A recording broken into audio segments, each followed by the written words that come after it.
So yesterday I was sitting down with my son who is going into the 10th grade, and he and I are going through The Old Man and the Sea, written by one of my favorite authors, Ernest Hemingway, but that's not the point.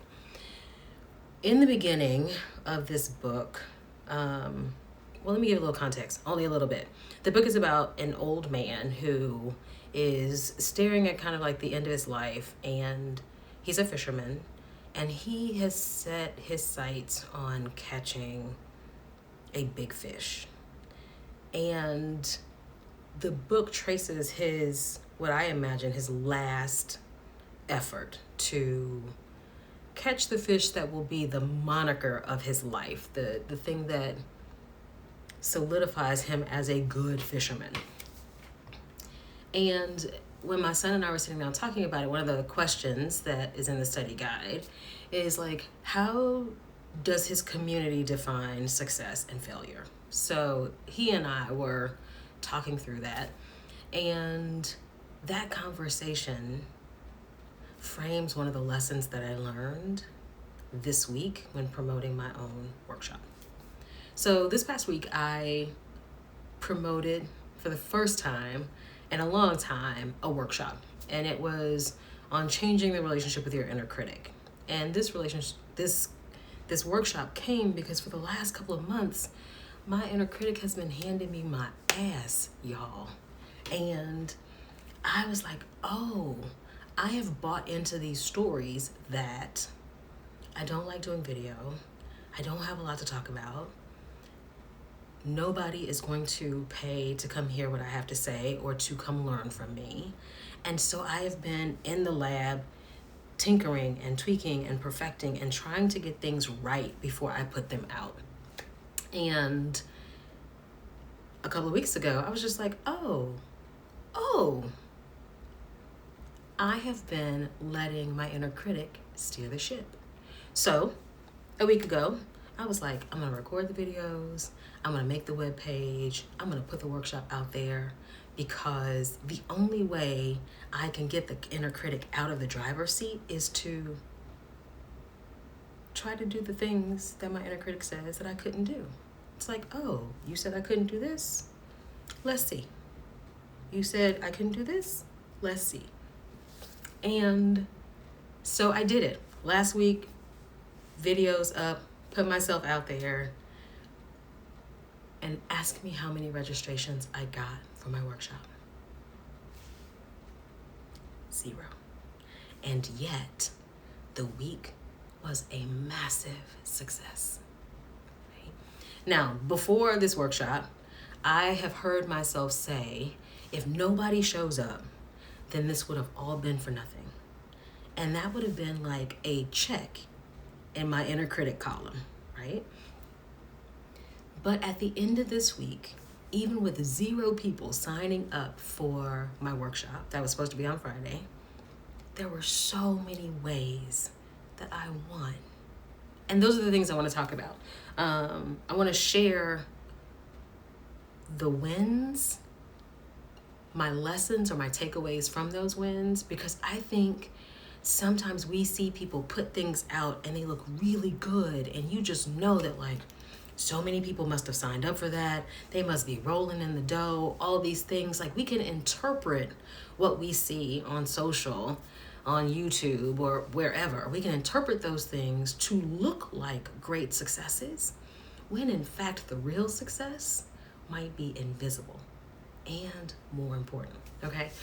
So first, in terms of like the wins for the week, here are the things I'm considering wins. 1, I designed a webpage that I absolutely love.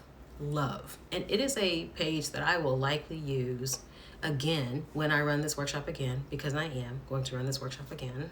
But it'll also be the template for future workshops. So I am looking at this site going, this is great when it comes time to run a different workshop, because I already have ideas about other workshops, because I love teaching. Duh.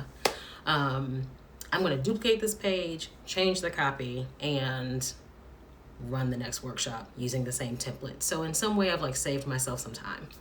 I'm also going to run this workshop again, because when I was looking at my analytics, not enough people went to the site. Like the number of people who actually visited the page for the workshop was really low. So that says to me, one, it may be a promotion issue, it may be a reach issue. I've just got to get more eyeballs on the page itself to determine whether or not this is a workshop that people will tune into. So again, none of those things say anything about me. It's just data. That's a real important point. Because sometimes when we buy into the story that our inner critic tells us, or when we go based on how things look, we assume that what we see is what is. And I'd like to offer that there's so much happening behind the scenes. Our job is to look at what is and to ask ourselves, like, what is the data? Like, what is the data telling us? This is not definitive, but this is just data, right? This week was a lot of data collection, right? Second win for me, I posted 6 videos to YouTube this week. I did not edit them. I did not make fancy, what do you call them, thumbnails, much to my children's chagrin. I just did it. And I did not care about how many views I got. For me, it was about doing the thing. It was about practicing. 6 videos up on YouTube, and I will also shimmy at the fact that I got maybe 50 views across 6. One video had like 33, a couple of others had like 10 or 11, and I was like, oh, that's cool. I put videos out there and somebody watched them. And they're not long, 5 minutes tops. This is probably going to be my longer one of all the ones that are up there so far. Either way, that's a win, right? Part of what I was trying to unlearn maybe, or move away from, was this notion that I could not be seen in any way other than all put together, all perfect, all scripted. And all of that was making me like stay at my desk, tinkering, and never putting anything out there. And this week, I didn't do that. I put something out there, and it was more for me than for anybody else. So if you're one of those people who watched, thank you, I appreciate you. It was really for me, right? Another win from this week, strangely enough, I put myself out there for this workshop, and I had 3 people reach out to me about my retreats. I wasn't talking about retreats. I was talking about a workshop. But my hunch is that being visible kept me top of mind and reminded people that, oh wait, what else does she do? I know she does retreats. She's not talking about retreats, but I'm really curious about her retreats, because here's what I heard people say when they reached out about the retreats. And by people, I mean the 3 people who reached out.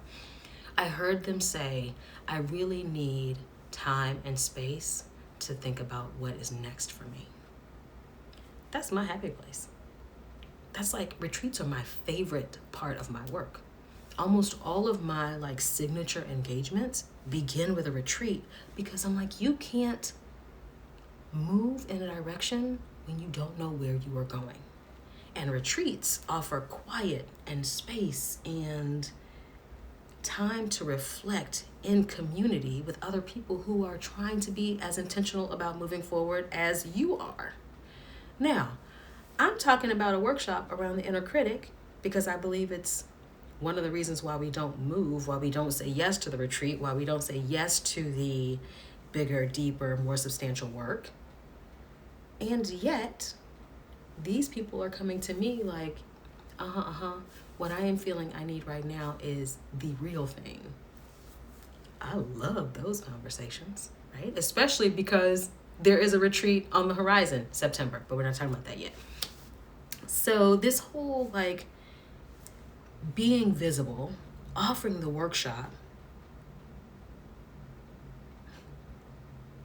I'm laughing because when I got ready to go into my business full time, I had sketched out this whole plan of how I thought I wanted it to work. I was going to get this many engagements from this offer that I had. I was going to get this many engagements from this offer that I had. And when it all shook out, none of what I planned is how it happened. Not any of it. And I don't think that it was amiss to spend the time planning, because I think standing at that whiteboard, imagining the ways in which I could move towards what I wanted, opened the door to possibility, opened the door to what I will call like some frequency that was like, oh, you want it and are willing to work for it and move towards it, I got you. Sometimes it's not about the workshop.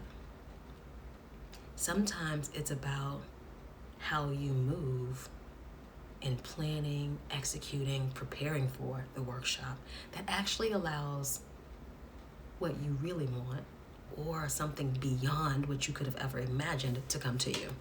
Right. What else did I get this week? Oh, I had a call with a prospective client for something that I used to do. And on the call, I said, listen, I can't guarantee you an outcome. I don't have a magic token where you put this in and you get this thing out. But what I can do is walk alongside you to make sure that you feel like you are moving in alignment with who you mean to be. That you, at the end of this process, say, I did my best. And whatever happens after that, I can be okay with that. And you know what the client said to me? Well, I don't want your basic package. I want your premium package. Like whatever your premium is, we don't even talk about the basic. I want the most premium version. It does not happen the way you plan. It sometimes happens better than how you planned. Other wins this week. I wrote these down, but I didn't bring my notebook in it with me. Anyway, I think the biggest win of the week was that I got in the gym, and not the actual gym, this gym. I recorded videos, I showed up, I talked about my work, and I enjoyed it. I wasn't staring down the scoreboard the whole week. Now, the first day, I was like checking my metrics like crazy. And then I was like, oh, Aisha, don't do that. Like, this isn't about the scoreboard right now. This is about the practice. This is about reminding yourself who you are and who you want to be, and seeing just how much you enjoy that part of the process. So while I had 0 registrations for my workshop, I won. Like, I won so big. And the final win for the week. This is such a choppy video. I don't care. It's still going up because this is how things work. Final win. I met up with a friend probably at the top of the week, and she and I were just sitting out at the park. We are equally yoked in the sense of we are seers, we are feelers, we are in the business of walking alongside people. Our life is our work. And for those of us who fall into that category, it can be really difficult to be on a down season in your life and still feel like you have something to offer. And she and I don't say that because we're in a down season, I just say that because I think it's important to know. And she and I were talking in the park, and then later this week she sent me a voice note with the most beautiful mirror of her experience with me. She essentially just held up a mirror and said, like, Aisha, this is who you are. This is how I experience you. And quite frankly, this is probably why it's difficult for for you to articulate what you do, because it's not something that's easily explained. It is your presence. And to be seen and received in that way was such a beautiful win for me. And I think if I measured my success or failure based on how many people showed up to this workshop or how many people registered for this workshop, I would have missed so many beautiful moments. And if I had to offer anything, that might be my largest takeaway. The thing that I would love to offer you. I think there are two things, my final offering. First, at some point, I think we started to believe that the only win that matters is the biggest fish you catch. Like if you don't catch a big fish, if you don't win the whole thing, then you've lost. And I don't believe that. I think that we win when we try, when we play, when we explore, when we do what is in us to do. Because quite frankly, that's the challenge. To do what is in us to do when the world tells us otherwise. This week, I did what was in me to do. The outcome, I don't control that. But honey, this week, your girl was doing her thing. And not only did it feel good, there was so much less inner tension because I wasn't fighting myself, I wasn't beating myself up, I wasn't judging myself, I was just being me. That's always a win. And I think the second thing that I would offer as a big takeaway from this week, aside getting over my little throat thing, my second takeaway is that like we don't do these videos. We don't talk about the 0 registrations. We don't talk about when nobody shows up. We don't talk about it. Maybe we talk about it like way down the line after you've hit it big and you go, oh, here's this picture of me sitting in an empty room way back when. We don't talk about that part. And that's part of the reason so many of us feel like anything other than a big win is failure. Hell no, not on my watch. And I know that like historically, that would have been me. I would have never, ever sent an email to my list saying, I had 0 registrations at this workshop and I killed it. That's gonna be the subject of this. I didn't plan on that. But I think we've just gotta start talking more about what happens along the way. We've got to normalize that like being a beginner is being a beginner. You are not going to come out of the gate and murder it. And if you do, high five to you. You're special. The rest of us, the aim is to be yourself and to embrace that, to allow that, to look at that as winning, as the ultimate success. At the end of last week, I was like, yo, girl, yes. So to do this video, those no registrations didn't say anything about me. It didn't mean that I was less capable, didn't mean that I am doomed to fail, doesn't mean that nobody wants to hear what I have to say, doesn't mean anything about me. Because I was doing what was in me to do. This is all part of the journey. And think about The Old Man and the Sea, book that my son is reading. That 80-year-old man spent his life fishing. I would hope enjoying it. I loved fishing, especially with my dad. if he reduced his life to, well, I never caught the big fish, how much would he have missed out on when he looked back over his life?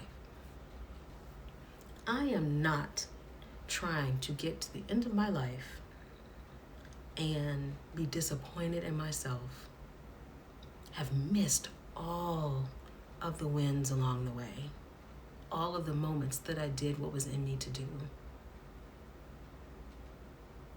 because I didn't catch a big fish. My life is so much bigger than that. Your life is so much bigger than that. Like, where did we learn that there was only one way to win? One way to define a life well lived? And what is believing in that costing us? What is it costing you to believe that there is only one way to be successful? Where is it costing you to be black, white, all or nothing? Either you succeed or you fail.